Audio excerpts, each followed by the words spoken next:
meu nome é Rafael do Spirit. Eu sou a terceira geração dentro de um dos restaurantes mais tradicionais de São Paulo, que é o Marcel. O Marcel é famoso pelo soufflé e tal, e tem uma cozinha francesa tradicional e tudo mais. Eu tenho uma formação super clássica, estudei na França, mas também trabalhei desde moleque dentro da cozinha do Marcel e tal. Primeiro descascando cebola, não sei o que, aprendendo as bases, depois fui pra França e peguei a parte mais técnica clássica francesa. Bom, depois de um tempo, já dentro do restaurante e tal, e já começando a implementar alguma coisa do que eu tinha aprendido na França, porque uma coisa é a técnica de casa o tempo inteiro lá dentro do restaurante, que vai mudando absurdamente, porque as pessoas vão pegando vícios e as coisas vão se transformando num negócio que você nunca imaginou que era. Eu voltei e vi que tinha um monte de coisa errada dentro do restaurante, de técnica mesmo, de coisinhas assim, e fui mudando o cardápio, mexendo até que o cardápio tinha meio que a minha cara, mesmo sendo tradicional. E aí numa dessas veio um chefe português chamado Vitor Sobral, que até abriu um restaurante aqui em São Paulo, que é um cara de vanguarda em Portugal, que faz umas coisas super diferentes. E aí foi lá jantar no restaurante e falou, pô, quem que é o chefe? Deixa eu conhecer ele, não sei o que. Cheguei eu já tenho essa cara agora, imagina que eu tinha sei lá, 10 anos atrás, 7 anos atrás. Aí o cara falou, porra, eu sei que, então vem trabalhar comigo lá, moleque e tal, vem ficar aí. E eu fui pra lá, e aí conheci um outro lado da cozinha, que eu cheguei em Portugal em 2006, e era o auge da cozinha tecno-emocional, espanhola, blá, blá, e toda a história da cozinha de autor e tudo mais.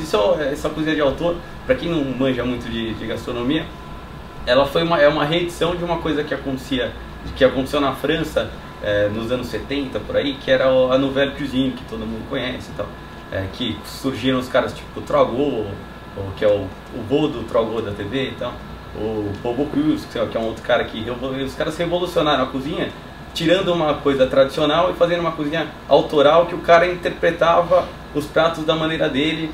E aí tinha a história do menu degustação largo, várias etapas, pensando no cara, pro cara não comer muito e ficar morrendo depois, pensando numa sequência, esse prato vai ali por causa disso, por causa daquilo, blá, blá. O chefe contava uma história dentro do negócio.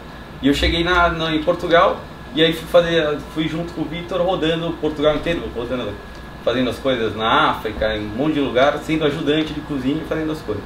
E aí foi quando eu tive o primeiro contato com um negócio desse. Ele foi dar uma aula no Madrid Fusion, que é um congresso de gastronomia que tem na Espanha, que é o mais importante congresso que tem no mundo. Que é um negócio meio que, para quem vai lá, não parece gastronomia, parece um negócio meio científico, assim.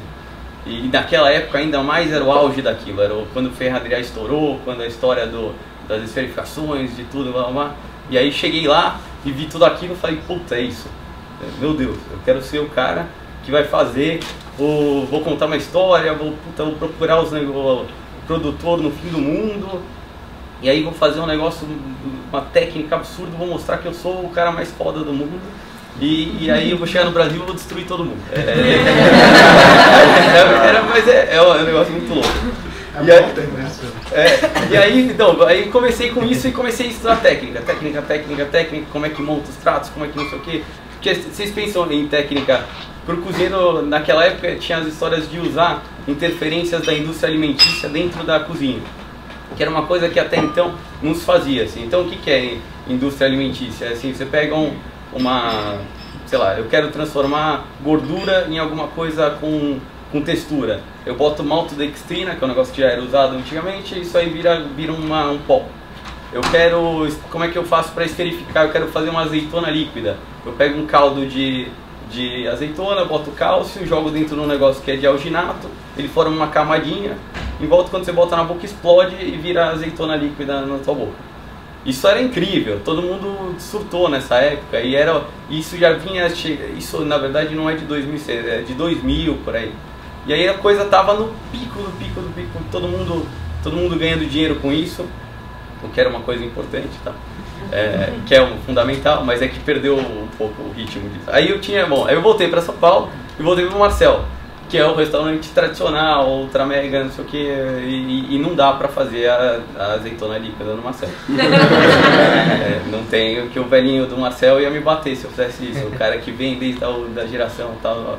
Aí cheguei lá e desenvolvi um menu degustação dentro do Marcel. que mesmo eu curtindo tanto essa história dessa cozinha de vanguarda e tal, o cara que eu mais gostei sempre chama Michel Bras. Esse é um cara que vale a pena olhar na internet lá, que o cara é um gênio. Assim. Ele é um cara que é meio autodidata, ele mora no meio do nada na França, num lugar que não tem turismo nem nada, e ele tem um restaurante que é lindo, e ele planta tudo que ele faz, ele só usa a carne da vaca que está lá 10 metros de distância dele, e ele tem uma visão naturalista das coisas, e ele faz um negócio super minimalista. As apresentações do cara são incríveis, assim. E aí, como eu não podia fazer azeitona, eu podia fazer o Michel Bras no Marcel.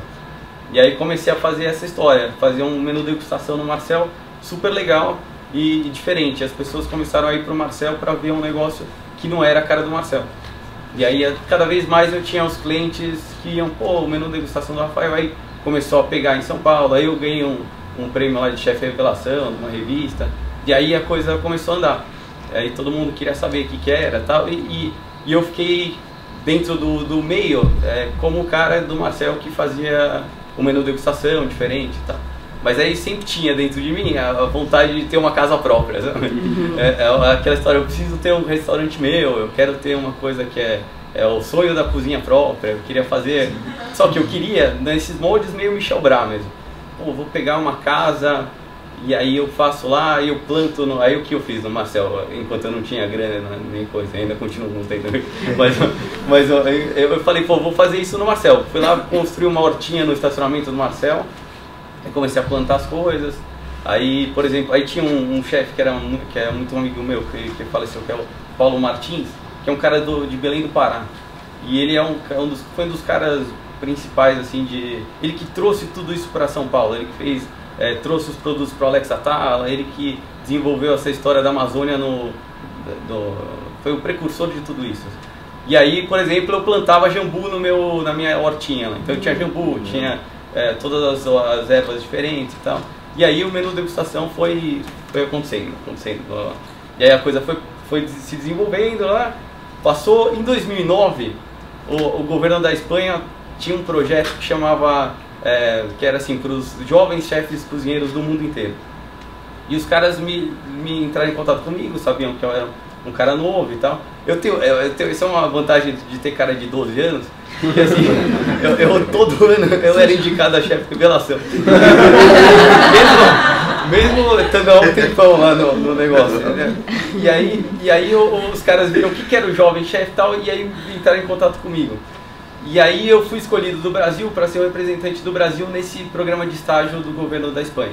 E aí a gente ia junto em 2009 era eu, um cara da Índia, um cara dos Estados Unidos, um monte de gente, de um monte de lugar do mundo, e a gente ficava um mês viajando, comendo e visitando todos os lugares da Espanha, o lugar do Ramon, o negócio Vinha Tondônia, que faz um vinho incrível, e jantando em todos os restaurantes. E a gente foi, Cellar de Can Roca, que agora é o primeiro, o Mugaritz, todos os restaurantes mais tops da Espanha, os Estrela Michelin e tudo mais. Durante um mês, era tipo o regime para formar um foie gras, gente. Comendo, tomando. Numa época que o governo da Espanha estava num boom assim de grana, quase tava sim. E eles estavam com grana para isso, eles queriam desenvolver mesmo esse negócio para a gente ser embaixador deles no mundo inteiro. E aí começaram a gente ia lá tomar o champanhe, foi incrível esse negócio. E aí depois eu fui trabalhar num restaurante desses que chama Casa Gerardo, que eu podia escolher restaurantes da Espanha que eram significativos ali, dos estrelados, para fazer um estágio. E eu escolhi o Casa Gerardo, que muito pouca gente conhece fora da Espanha, mas por quê? Porque era um restaurante da 4ª geração dos caras. E aí eu queria saber como é que funciona. E o cara tinha feito o que eu fazia. Tinha reeditado o cardápio, feito um negócio bem mais moderno e tudo mais. E aí eu fui lá e falei, pô, como é que será que é um restaurante caseiro, de família, fora de casa? E é a mesma coisa, é exatamente a mesma coisa. O pai entrando na cozinha, o que é isso, por que você fez isso? A mãe, não sei o que, é exatamente a mesma história. E aí, mas nesse momento, a gente viu eu cheguei lá e vi um negócio diferente na Espanha. Que era o 2009, como eu falei, era a hora do que estava decaindo essa história. E aí eu fui para os mesmos congressos. Em 2008 eu já tinha ido para um congresso que era o Lo Mejor de la Gastronomia, que até acabou já, que era em San Sebastián. E lá eu já vi que a coisa estava esquisita. Por exemplo, em 2006 o cara esferificou a azeitona, em 2008 ele esferificou e fritou a azeitona esferificada. Então você tinha duas, o cara fez a técnica em cima da técnica e a gente estava meio que num círculo de sempre fazer a mesma coisa. Aí beleza, cheguei lá em 2009 e aí comecei a visitar os restaurantes, alguns muito legais, outros muito estranhos.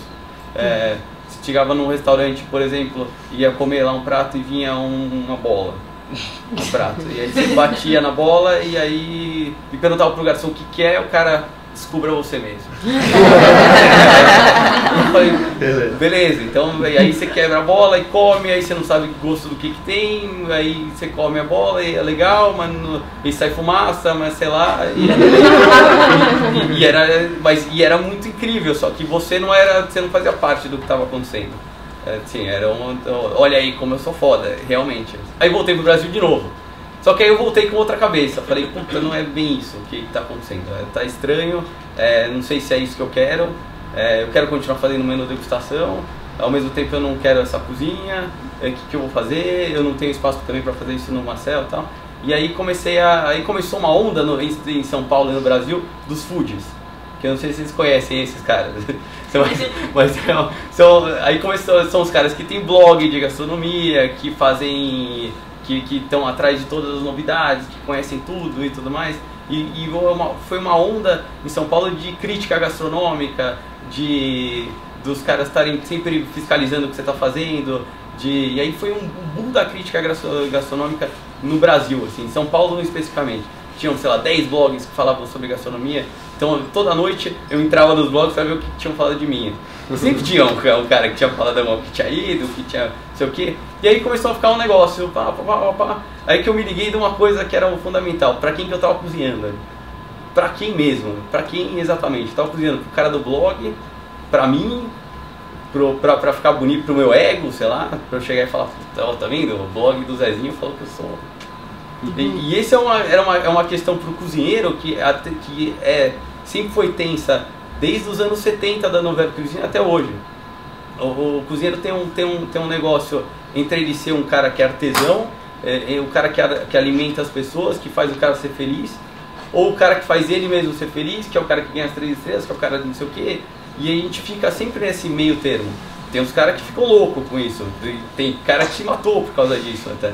É muito louco essa história dentro da gastronomia.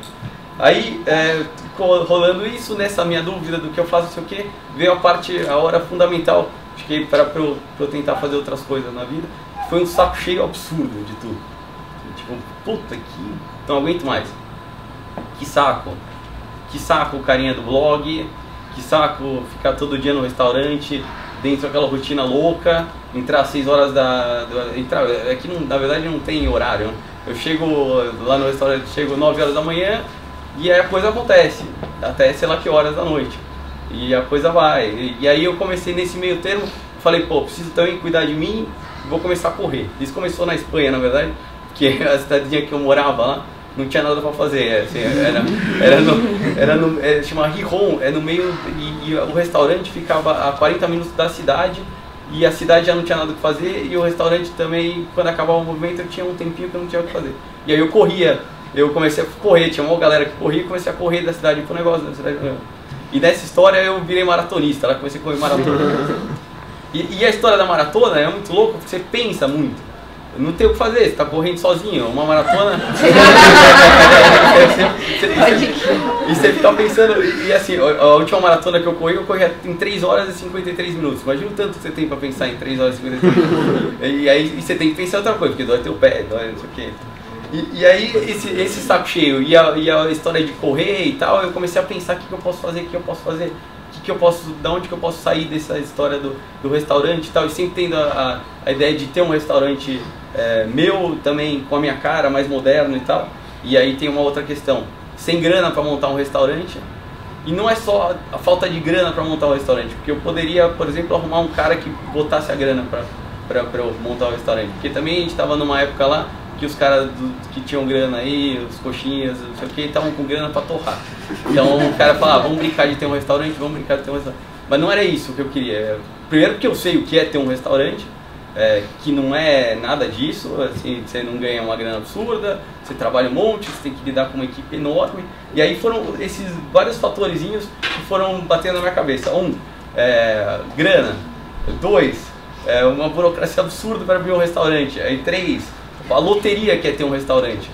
Você abre um restaurante e você pode fazer tudo direitinho. Você tem um ponto legal, você tem a equipe legal, você tem a equipe de salão perfeita, você tem uma comida bacana e não deu certo. E não é porque... E às vezes não deu certo porque tudo isso que você fez, de ter equipe legal, de ter não sei o que, você evitou que desse errado, você não tão errado. Mas pode ser que não pegue. E quantas vezes já não aconteceu isso? Com um monte de cara, um cara muito bom, e acontece demais. E aí essa ficou na minha cabeça, como é que eu vou fazer? E outra coisa que tem, se eu tivesse que fazer um outro restaurante agora, quanto eu ia ter que trabalhar, e eu já trabalho aqui não louco no restaurante. E aí surgiu uma ideia que era fazer aí chegou um pessoal, vamos abrir um bar, tal. Eu falei, aqui nessa história, vamos abrir um bar, sei lá o que eu vou fazer da vida. E aí eu fui procurar aí dentro disso eu falei, vou procurar um apartamento pra mim, que eu quero morar no centro. Eu também fico pensando sempre, é que eu corro, então eu tinha muito tempo pra pensar. Eu falei, vou morar no centro, eu quero morar no centro, porque o centro é animal, tem um puta apartamento gigante, aí eu pego o metrô pra tudo. E aí fui procurar um apartamento no centro. Aí cheguei no centro, fui nos apartamentos e tal, e aí vi um apartamento incrível, gigante, que tinha uma puta vista, que era todo art déco e tal, e aí eu falei, pô, vamos ver, e aí no final eu falei, por que eu não faço um jantar aqui? Aí falei com o cara do prédio lá, falei, eu quero fazer um jantar aqui, o prédio estava fechado e ainda não tinha, ninguém tava, tinha o Habite, mas não tinha ninguém morando ainda, não tinham vendido, não tinham botado para vender. Falei, bom, vamos fazer um jantar aqui. Aí fui lá, comecei a mandar uma mensagem para todo e-mail para os caras meus clientes, aí convidar amigo, entrava no Facebook e falava, cara, tudo bem? Tô fazendo um jantar, nananana, e era uma puta explicação. E aí vai ser num prédio, não sei o que, você tem que ir, e aí fiz toda a história, e a gente fez o primeiro fechado para jantar. Que nem sei se chamava fechado, já fechava. Aí eu falei com um cara que era amigo meu, que é designer, que se chama Carlos Bela, o cara é um monstro, o cara faz umas coisas muito legais. Ele faz a identidade visual disso aqui do fechado. E aí eu falei, pô, eu quero fazer um negócio, ele já fez a cara bonitinha do coisa. Aí já tinha como eu mandar um e-mail com uma cara legal, um flyer e tal, os caras, pô. Aí mandei o primeiro, falei e comecei a chamar gente. Aí chamei uns amigos tal, e fui chamando todo mundo, e a gente fez 3 noites para 40 pessoas. Eu escrevi um blog para a Brastemp, sobre comida e sobre tudo, e aí a Brastemp me mandou os equipamentos, então a gente botou geladeira, aquelas retrozonas bonitas dentro do salão, eu levei um fogão, e eu tinha um fogão só, um forno, e aí a gente fez o jantar lá, levamos cadeira, levamos mesa, eu roubei as mesas do Marcel, no dia o Marcel um pouco menos mesa, a gente tirou umas mesas do restaurante, aí peguei os copos de requeijão da minha casa, essas coisas assim, foi bem desse naipe. Botava tudo no carro, eu tenho um carro pequenininho, te encheu o carro de coisas, entrei no negócio e a gente subiu lá e fez o primeiro fechado para jantar. E aí o que a gente pensou? O fechado para jantar, vou fazer um negócio assim, não vai ter garçom, porque eu não quero gastar grana com garçom. Não vai ter, a gente não vai ter uniforme, óbvio, e eu não vou ficar fantasiado de chefe, porque não tem nada a ver ficar fantasiado de chefe. É um jantar na minha casa. Então a gente montou o negócio, só que a gente não tinha dinheiro, eu comecei a negociar com os caras era muito caro montar, é muito caro montar a estrutura que a gente monta.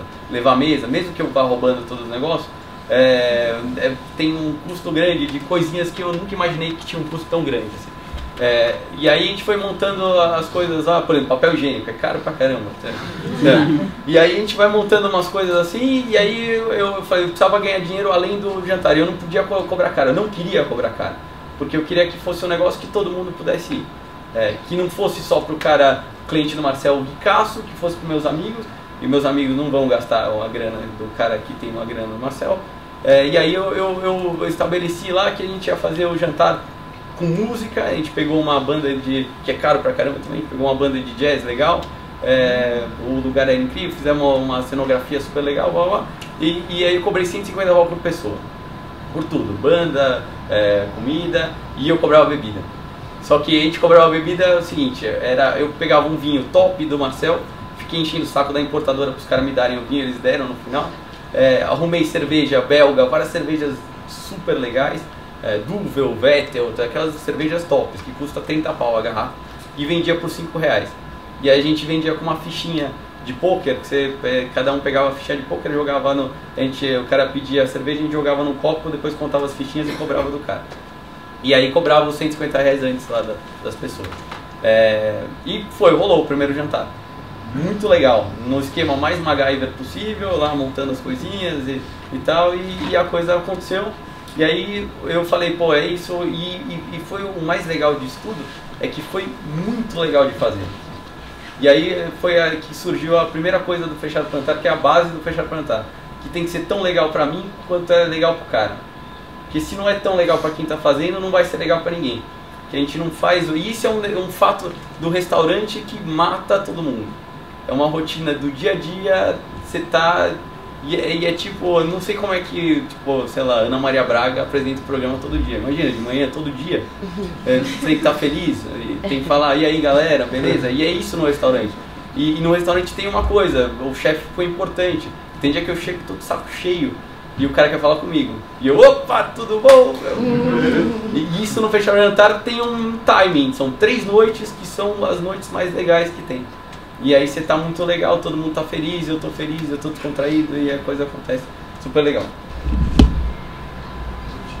Só porque se eu entrar no Fechado para Jantar só, eu acho que eu não vou sair mais, então deixa eu contar uma outra coisa pra vocês.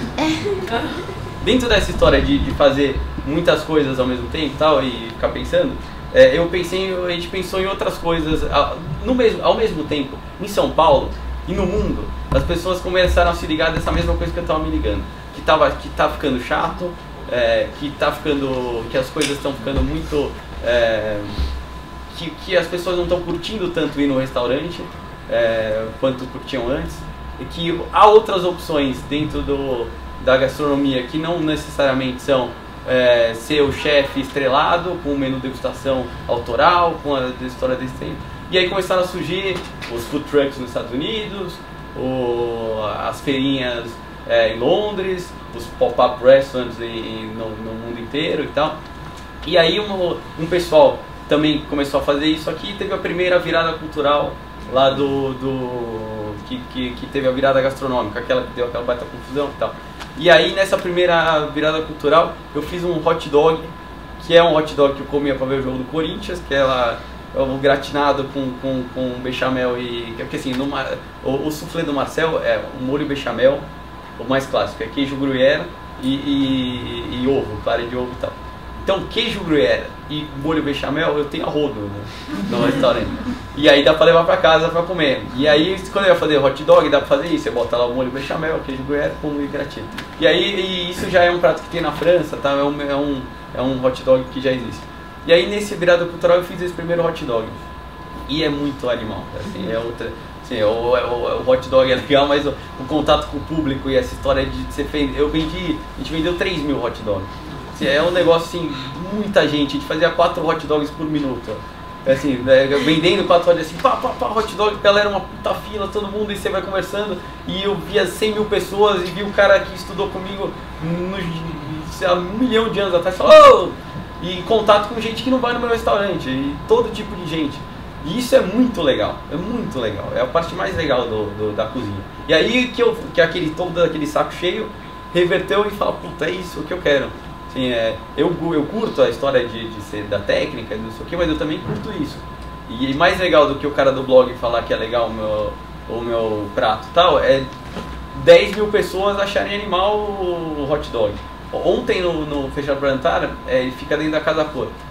E tinha uma senhorinha com 70 anos lá que foi lá conversar comigo, e ela tava conversando com os caras do salão lá, ela falou, quem que faz esse jantar aqui, o que tá acontecendo? O cara falou, é o Rafael, ele é chefe do Marcel. E aí eu tava escutando do coisa, ela virou e falou assim, o Rafael do Marcel, E eu, certeza, do soufflé. Ela falou, do hot dog? Eu falei, e ela falou, eu fiz em casa, eu vi na internet, eu falei, que animal, hot dog. E é isso, tá vendo? E aí eu peguei mais gente, e aí foi dessa que eu comecei com a história. Ultimamente eu tenho me divertido muito fazendo coisas mais informais, coisas que a gente tem contato com o público, e coisas que não necessariamente estão envolvidas. A comida não é o mais importante, apesar do que eu faço ser muito importante, mas não é só comida. E isso é um negócio que eu aprendi também. Eu tenho uma confraria lá que chama Confraria das Lamúrias, que a gente é dono de restaurante e fica reclamando da vida. Então sou eu, o Beni do IC Bistrô lá, tem o pessoal da companhia tradicional de comércio, que são os caras da Brás, da cidade e tal. E os caras da Brás, eles têm uma visão esses caras da Lanchonete têm uma visão muito boa disso. Assim, que não é a comida só, é tudo, entendeu? É todo o negócio. O cara não vai pra comer no restaurante, o cara vai pra tudo. E esse é um negócio que é mesmo. Você vai no hot dog, você não vai pra comer o hot dog, senão você não vai ficar na fila 1 hora pra comer um hot dog. Você vai porque é legal, é a feira, não sei o que. E isso tá acontecendo no Brasil, no mercado, na feirinha gastronômica. Esse mês todo domingo eu fiz hot dog. A gente fez todos os domingos na feirinha gastronômica. Fiz um mercado lá no Modelódromo, não sei se vocês conheceram. E agora domingo eu vou fazer na Água Branca também a feirinha. E é isso, assim, são outras opções para quem está na gastronomia que refrescam o cara. Mesmo para quem está também nessa onda de quero fazer um menu degustação, não sei o que, é uma forma do cara sair um pouco da realidade. Mas para quem não tem opção e para quem nem quer isso, é uma baita opção. São Paulo vai começar a entrar logo mais a história da comida de rua forte. Já tem lei para isso, a gente está correndo atrás disso. Eu não faço nenhuma coisa política atrás disso, mas é um movimento que começa a acontecer. E você vê, aí eu vou fazer um paralelo, porque não quero entrar nesses méritos, mas assim, um paralelo com o que está acontecendo no Brasil em geral. É um saco cheio forte, assim. E o que move mais é o mesmo saco cheio de eu correndo lá e pensando na vida. Assim, não é por causa disso, por causa daquilo, não é porque o cliente é chato, não é porque o menu degustação, é tudo que te dá um saco cheio ferrado, e aí você foi lá fazer alguma coisa da vida. E aí foi o Fechado para Jantar. Vamos falar do Fechado para Jantar. Isso aqui foi um dos Fechados para Jantar, que foi o da... Esse é o vídeo, esse é o primeiro, que foi o da... A gente fez dentro de uma loja era assim, um lugar de móveis de design, e a gente usou o lugar do cara, usou os móveis do cara para fazer o jantar. E aí a gente monta uma cenografia legalzinha, a gente tem uma preocupação toda com essa identidade visual da coisa, de ser bacaninha, de ser legal. A ideia do Fechado para Jantar é ser uma história para contar. Eu quero que o cara saia dali e fale, pô, que legal, eu comi isso, comi aquilo, eu ouvi uma música tal.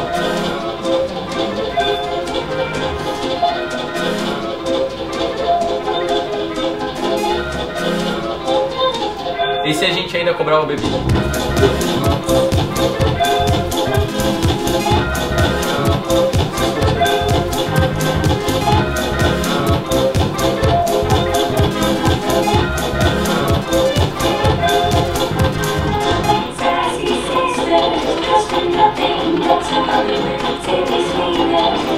O legal do formato é que o perfil do público é muito misturado. Tem tudo quanto é tipo de gente mesmo, assim, não tem...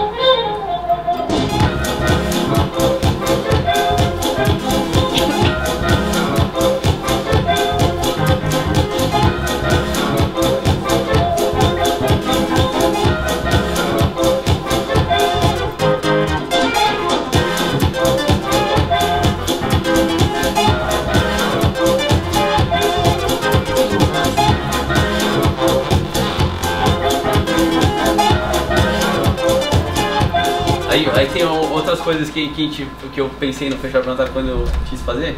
Foi uma história assim de compartilhar coisas e de ter uma cozinha simples e fácil das pessoas entenderem. Eu quero que a pessoa coma e não seja aquela história do que eu tô comendo, se vira para descobrir. Não, é um negócio legal, é gostoso, é do teu. Então a gente faz um hamburguinho, por exemplo. Tá ficando famoso um hamburguinho de pato lá que a gente faz.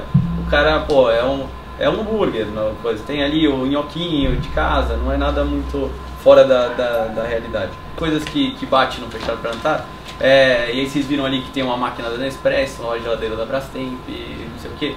Como viabilizar o fechado plantar? Se eu for alugar, comprar e fazer tudo, não dá, é impossível. O fechado plantar tinha que custar R$1.000 e tantos por pessoa, porque é muito caro de fazer tudo. E aí a gente tem que ter essas preocupações, a história do papel higiênico que eu falei, são coisinhas que eu nunca pensei no restaurante, porque no restaurante tem um monte de uma equipezona lá que o papel higiênico já tá lá. O máximo que pode acontecer é eu entrar no banheiro e falar, nossa, não tem papel higiênico. Nesse não, eu tenho que estar esperto em tudo que está acontecendo lá e a gente tem que estar por dentro de tudo. E aí como viabilizar o fechado plantar foi uma coisa que eu sempre bati assim, que a gente precisava criar conteúdo para botar a empresa dentro e fazer uma história de marca, uma experiência de marca, que o fechado plantar, mais do que um jantar, é uma experiência, o que a gente quer é que o fechado seja uma história para contar. E aí eu bato nas marcas nessa história. Eu quero que o cara esteja junto comigo, não no jabá, assim, olha ali a minha cerveja, mas na experiência de marca. Então o cara entra lá, abre a geladeira e aí tem a cerveja da Bauhaus e o cara abre a cerveja e diz, nossa, que cerveja é essa? E aí, que cerveja é essa? A gente tem os caras do salão, que não são garçons. Ninguém serve ninguém. O cara não vai te abrir o teu vinho. Ele abre, mas a ideia é que você abre o seu vinho, e aí a gente entrou agora a partir do teatro, que foi o último fechado para jantar, a gente entrou, penúltimo, a gente entrou no fechado para jantar com um esquema que é open bar. A gente cobrou R$20 a mais, R$170 agora, só que você pega a bebida que você quiser, tem um bar, tem tudo. E aí, quando você pega essa cerveja da Bauhaus, o garçom sabe te explicar o que é a cerveja. Você pergunta pro cara, o cara fala, pô, essa cerveja aqui tá ali, não sei o quê. O vinho é não sei o quê. Tudo que a gente faz ali tem uma historinha para contar. O vinho não pode ser o vinho chilenão que todo mundo toma. Então a gente vai lá na importadora e fala, cara, eu quero um vinho que não é caro. Esquece, não precisa ser um vinho caro, mas precisa ser um vinho com uma história. Quem é o cara, por que o cara faz esse vinho, por que não sei o quê, porque tudo que você fizer ali vai ter uma... Então, por que a banda é essa, quem é o cara da banda, quem são os garçons que estão lá. Os caras que ajudam lá, a gente chama os caras de chefe de salão, para os caras ficarem felizes e tal. E aí tem a fotinho, eu esqueci o guia do fechado plantar. Agora a gente fez a caricaturinha de cada um, os caras têm a identidade, um é ator, outro é não sei o que, outro é fotógrafo. Eles estão lá para curtir também essa história. É tão legal pra gente quanto é legal pro cara. E aí a gente viabilizou isso em cima dessas empresas. Então começamos a Brastemp, tem um monte de patrocinadores que vão lá, alguns com grana, outros com produto, outros para tudo isso, para a gente conseguir fazer isso. Então, e conseguir também, além de se divertir, ganhar dinheiro. Porque é um trabalho infernal, vocês não têm ideia de como é que é o negócio. A gente está agora fazendo o mês inteiro, agora a gente conseguiu, a Casa Cor montou, a Brastemp entrou em contato comigo lá para a gente fazer pela primeira vez um espaço nosso montado desde o começo. Eles iam ter o espaço da Brastemp na Casa Cor. E aí a gente fez o primeiro fechado para jantar, com os produtos já fixos, sem ter que levar. E a gente montou lá toda quarta, quinta e sexta desse mês, dentro da Casa Cor. E aí foi um baita sucesso, a gente já vendeu todos lá, vendeu rápido e conseguiu viabilizar isso. Então toda quarta, quinta e sexta a gente tem banda, um espaço bem legal, e aí a gente fez, são 4 bancadas, cada cozinheiro cozinha para 10 pessoas, então você tem um contato direto o cara da cozinha, a mesma história, a adega da Brastemp, você pega teu vinho, ou você abre lá e pega tua cerveja. A gente fez parceria com os caras da cerveja do vinho, e aí a gente começou com uma ideia também de vender o fechado para jantar para corporativo. E já começamos já vendemos o primeiro, a gente fez o primeiro corporativo para Herman Miller, que é aquela que faz as cadeiras de escritório estilosas lá. A gente fez no último andar de um prédio em construção. E aí, não tinha luz, levamos luz pro negócio, fizemos um negócio incrível, o cara, todo mundo... E aí o cara que tem a gente bateu em duas necessidades das empresas atualmente, que uma é criar networking das pessoas, fazer as pessoas conversarem, os clientes e tudo mais. Que é o fechado para jantar, acontece muito isso. Minha namorada arrumou um emprego no fechado para jantar, por exemplo, mudou de emprego no fechado para jantar também. É muito louco isso, porque as pessoas começam a conversar e tal, e aí você pega pessoas que são influentes em tudo quanto é lugar e do negócio rola uma coisa legal. E aí essa necessidade de fazer isso e de fazer eventos diferentes para a empresa. mesmo assim a gente bate na frente com os caras de empresa quando a gente vai fazer, que precisa ter a cara do Fechado Plantar. Precisa ser desse jeito, precisa ter o formato, se não perde a cara vira um negócio corporativo. Não pode ter banner, não pode ter a mulher sempre escrito o nome da empresa. Eu não estou preocupado se o cara é o cara mais presidente, CEO do não sei o que, ele vai ter que levantar e pegar o vinho dele. Senão perde o negócio, senão perde... Mas isso os caras adoram, assim. A gente tem feito bastante coisa assim, então vem os caras lá, o grupo dos presidentes das multinacionais, e a gente fez isso e os caras adoraram, assim, os caras saem, nossa, que legal que eu falo pro garçom lá e o cara conversa e fica conversando comigo e tal. E aí é onde a gente começa a fazer o Fechado Plantar um negócio realmente que funciona, que é lucrativo, e aí eu perdi a necessidade da minha casa própria, porque agora eu tenho todo lugar da cidade, então eu posso fazer em tudo quanto é lugar. A gente pode, é óbvio que eu já penso, eu tenho uma noção clara de que isso tem uma vida útil.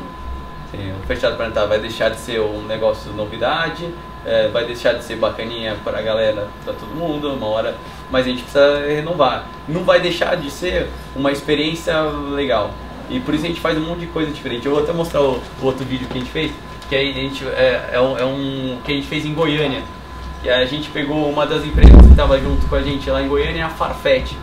A Farfetch é uma empresa de moda, marcas premium e tal, que você compra pela internet. E a gente fez isso, a gente fez no espaço do Oscar Niemeyer de Goiânia, que é um lugar absurdamente incrível, assim, lugar lindo.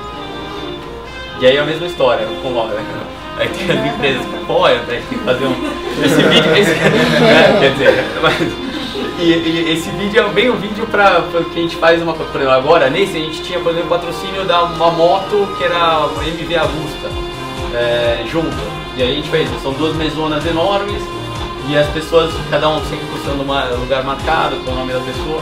Como era numa biblioteca, todo o contexto era de biblioteca, então tinha páginas de livro, marcador de livro, tudo era livro. Aí sou eu feliz, né? A gente incentiva os caras. No começo eu não queria que os caras postassem nada na internet. Agora a gente faz o contrário. Ao invés de contratar uns caras para tirar foto, a gente fala, monta aí o álbum da gente no Instagram, porque também é um jeito que a gente vende pela internet e que as pessoas acompanham, tá vendo? A gente bota lá a cerveja, você pega e tal. Acho que é de novo. E a gente tem o guiazinho, que agora a gente começa a fazer um guia que explica tudo para as pessoas. Tem um bar.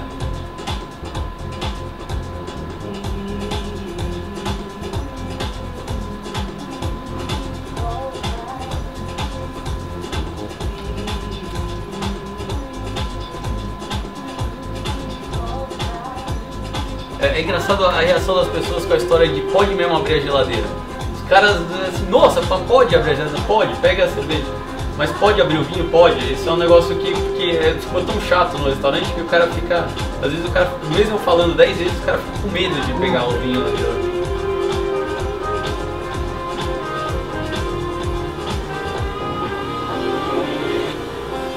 Aí também a gente fez um negócio. A gente fez um desfile, era o maior medo da minha vida, era que ficasse um negócio meio vergonha alheia, mas ficou super legal, ficou legal. E a gente fez um desfile no meio do jantar.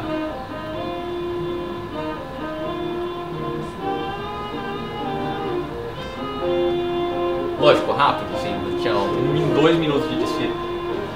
Não foi quem nunca tinha visto, eu nunca tinha visto um desfile na vida, eu achei muito legal.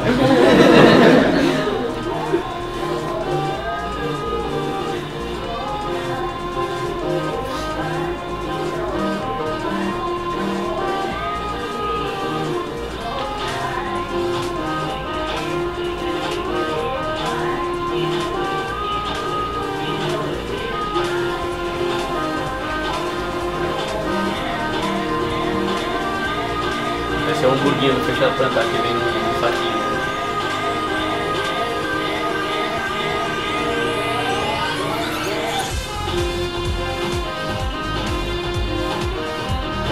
E a ideia é essa, de estar mesmo de camiseta, a gente está super informal.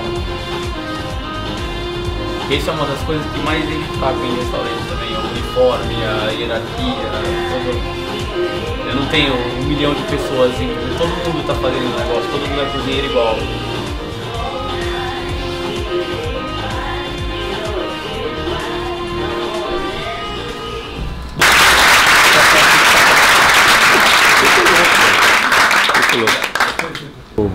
Primeiro, parabéns também, como todo mundo tá virando clichê já falar parabéns pra você, porque eu fico, não, sinceramente, eu fico feliz pra caralho de ver que é um padrão na nossa geração as pessoas serem apaixonadas por alguma coisa, isso é evidente em você. Eu queria saber, tipo, um pouquinho mais sobre a dificuldade de fazer o projeto, porque ele é um formato novo, né? Então, beleza, o primeiro você fez num lugar que era seu apartamento lá. E depois, como é que fez pra rolar? Quanto tempo você precisa pra colocar isso no ar? Qual que é a treta? Sei que é difícil explicar em 2, 3 palavras, mas... Cara, assim, é engraçado, a gente faz reunião com as pessoas e aí a gente vai conversar com uma empresa e tal, um negócio. Aí a gente chega lá, explica o projeto. Primeira coisa do Fechado Branca, é muito difícil a gente transmitir o que é o jantar, sendo que é uma experiência. Como é que você explica pro cara? Esse é o primeiro coisa. E aí tem essa questão, por exemplo, o que eu faço? Eu tô na rua e aí eu vi lá o prédio da cultura judaica, lá o centro da cultura judaica, eu vi o lugar. Falei, nossa, legal esse lugar. Aí parei o carro, desci, entrei lá e vi o lugar. Aí eu falei pro cara, pô, eu queria conversar com alguém aí que é responsável pelo lugar, tem como?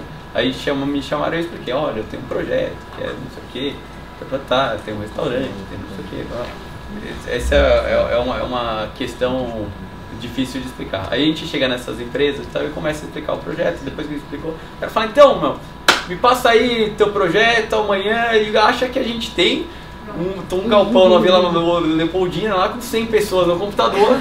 E aqui eu chego lá e falo, ó, galera, então, preciso amanhã de não sei o quê.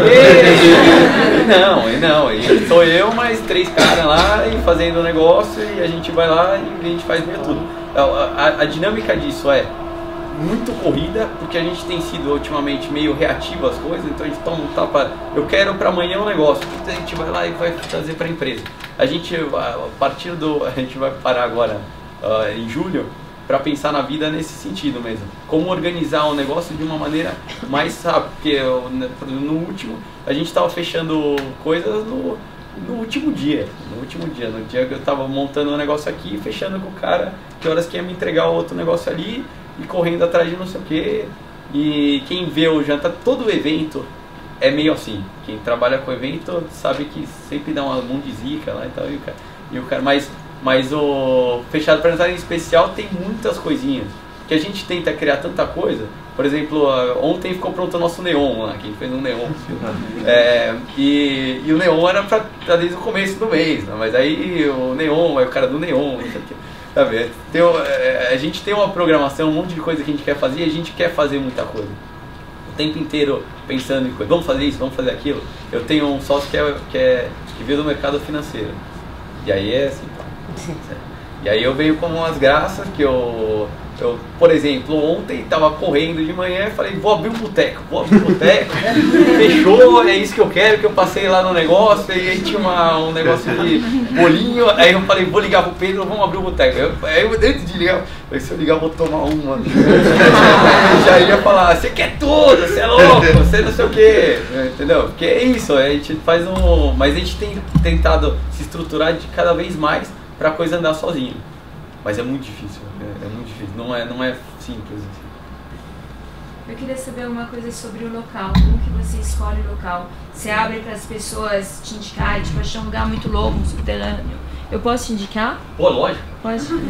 Sabe que no Facebook, no Instagram e tal, eu fico postando, depois se quiser me acompanhar lá no Instagram, RD Spirit. E eu fico o tempo inteiro, às vezes eu pergunto, alguém tem alguma coisa? Alguém conhece? Porque esse tipo de coisa que, por exemplo, todas as vezes que a gente fez o Fechado Jantar, foi nessa daí. A gente tinha fechado com o último da Livraria da Vila, eu tinha fechado com uma garagem de Harley. A gente ia fazer uma garagem de Harley, ia ser animal, não sei o que, 4 dias antes do negócio, o cara da garagem falou, então, cara, vai ter uma filmagem aqui. E a gente tem uma questão de grana, não tem grana. E aí a gente fala pro cara, vamos fazer jogo? Vamos, te dou uns jantares, ou a gente conversa, ou a gente divulga um monte, a gente faz alguma coisa, aí eu pago menos. E aí o cara falou, olha, meu, estão me oferecendo 10 vezes o que vocês vão pagar pra mim aqui, né? Aí eu surtei, falei, ferrou, agora a gente já tava no ar lá, bonito, fechado pra jantar, não tinha lugar, que a gente nunca dá lugar pensando nisso. A gente só dá lugar nas últimas horas. E aí o cara da livraria da Vila, conversei com o cara falou, faz lá. Faz lá. Aí fizemos lá, entendeu? É muito louco, assim, é por aí. Não, eu queria fazer uma pergunta sobre restaurante tradicional, na verdade. Rafael, você estava falando que é muito difícil um restaurante dar certo, tem um monte de fator. Mas quais são os erros, assim, mais óbvios do restaurante? O que eu identifico de erros óbvios do restaurante. Primeiro, o primeiro erro mais óbvio é um cara que nunca foi de restaurante abrir um restaurante porque ele curte cozinhar. Assim. Não dá, assim, vai ser porque curtir cozinhar não tem nada a ver com cozinhar no restaurante. É o dia a dia que mata e tudo mais. Agora, ultimamente tem sido uma coisa assim, custo uma coisa que pesa muito. Os produtos estão caros, estão bem caros. A mão de obra é cara, cada vez mais cara, cada vez mais escassa. Tem cara pegando cozinha de tudo quanto é lugar. E no custo aí você tem uma questão. Eu quero fazer um prato tal, mas não dá para fazer um prato tal vendendo a tal preço. Polvo, por exemplo. Outro dia eu vi um cara, tava vendo lá, um cara vendia polvo a 30 reais. Eu olhei o negócio e falei, 30 reais o cara tá vendendo polvo? É mais fácil o cara chegar no meu restaurante e dar 10 reais. O cara falou, valeu, obrigado, volta semana que vem, meu. Porque o polvo custa quase isso, para um prato de polvo de uma qualidade legal e tal. Então tem e as pessoas quando estão fazendo o cardápio e estão fazendo as coisas não se ligam, porque o restaurante é uma coisa que move muita paixão. Eu lá no Marcel a gente tem um negócio familiar que mexe muito. Se o cara fala, eu não gostei do jantar, cara, a discussão com meu pai, tipo, acabou. É muito, assim, a gente briga de casa, assim. O cara entrou pô, como? Sabe? E aí esses erros, você mistura uma coisa com a outra, pensar que a comida é mais importante do que o resto e não é. Ou tenha toda a história do serviço, você volta 1000 vezes num restaurante por causa do serviço, mas não sei quantas vezes você volta por causa da comida. Às vezes você come num restaurante super legal que o serviço foi uma merda, você não volta. Agora às vezes você come num lugar meia boca, ok, legal, mas o serviço é mó legal, o lugar é bonito, vamos aí, é legal, te faz sentir bem. Eu acho que assim, os maiores erros são, e aí? Você tem uma questão em São Paulo, aluguel enorme, e a vontade de fazer um restaurante enorme para muita gente. Você vê que os restaurantes que estão dando certo em São Paulo são cada vez menores, ou é um restaurante que foi feito para... Porque assim, tem alguns restaurantes muito grandes e que são enormes e que não sei o que não são feitos para ganhar dinheiro. Isso é óbvio, assim. O cara faz lá para... sei lá, pra tudo lá, pra curtir. Às vezes o cara faz pra curtir, o cara tem uma puta grana, o cara faz pra curtir a galera. Então, na Europa, os restaurantes não dão dinheiro, mas o que rende pro chefe é no catering, no patrocínio do negócio e tudo mais. No Brasil ainda não está muito disseminado isso, então se o restaurante não dá dinheiro, você é capaz de você morrer antes do tempo. E a gente passou por uma crise o ano passado, em restaurante, ano passado, retrasado e tal, muito forte, assim. Muito forte, que fez muita gente repensar as coisas. E vocês veem aqui, quem está vê os restaurantes cheios e acompanha os outros fechando, mas não tem tanta ideia assim. E fecha e abre muita gente. Assim. A gente se segura no Marcel porque tem uma clientela fiel, porque a gente presta atenção nesses detalhes e tal, e porque eu seguro o custo ali também. Eu sei tudo o que acontece. Eu entro na câmera fria e olho coisinha por coisinha. E todo mundo tem que fazer isso, senão você se perde, não tem... É um problema sério mesmo esse. Não é fácil ter restaurante com isso. E essa manifestação que teve contra os arrastões, que os chefes participaram, isso é um desafio grande para vocês? Sim, então, a gente tem... Eu participei lá da coisa e é uma... Assim, a gente tem um problema sério do dono do restaurante, do cara que trabalha com o restaurante, que a gente é visto como um cara da elite e que que meio que o cara cobra caro, explora o cliente. A gente tem as pessoas têm uma visão meio assim. Então, manifestações tipo, quando a gente tem arrastão e tal no restaurante, e a gente faz uma manifestação, por exemplo, saiu no jornal assim, descolados fazem uma manifestação. Assim, é um negócio, é uma visão de que a gente, tanto é que no boicota SP e tal e tudo mais, eu não sou nem contra, que eu também sou um cara que sai para jantar sempre e vejo que tem uns absurdos também nessa ligação, mas é uma visão de tipo, o dono de restaurante é muito, o cara ganha uma puta grana e tá pasmando e tá aí, não tá nem aí, não é isso, é um mercado super difícil. A gente tem esse problema da segurança que tem acontecido inúmeras vezes, mas isso é um problema geral, né, do Brasil, não é só de restaurante. O restaurante assim, assaltar um restaurante é inútil, porque ninguém tem dinheiro em caixa, o cara não vai assaltar o restaurante, vai assaltar os clientes. A falta de segurança não é quem tem que ficar puto no coisa, além do dono que perde no dia, mas são os clientes, é todo mundo. Sim, porque se o cara entrar no Marcel agora e falar, entra agora no escritório, tá fechado, vamos lá, eu quero, passa tudo. Cara, só tenho conta e R$10 no caixa lá, não tem mais nada. Gente, pega aí um salmão aí. Pombo é cara, no mercado paralelo, esse pombo. Pega até um foie gras na geladeira, 190 pau o quilo, aí vale. Sabe, não tem, gente, não tem dinheiro, não tem porque também é tudo por cartão, não tem como. Quem é assaltado são os caras que vão lá. Isso é um problema do Brasil, isso ainda bem que a gente está de saco cheio, né? Eu fiz questão de ir nas coisas lá também, lá em manifestação e tal, porque pô, não dá mais, né? Chegou num ponto em que todas as coisas são um saco, tá tudo errado, e não tem mais uma questão, você não tem o bonzinho e o mal ali, não sei se antigamente tinha, mas você não consegue identificar quem é o filho da puta, todo mundo é meio filho da puta na história. É isso, vamos. Rafael, obrigado. Valeu, obrigado.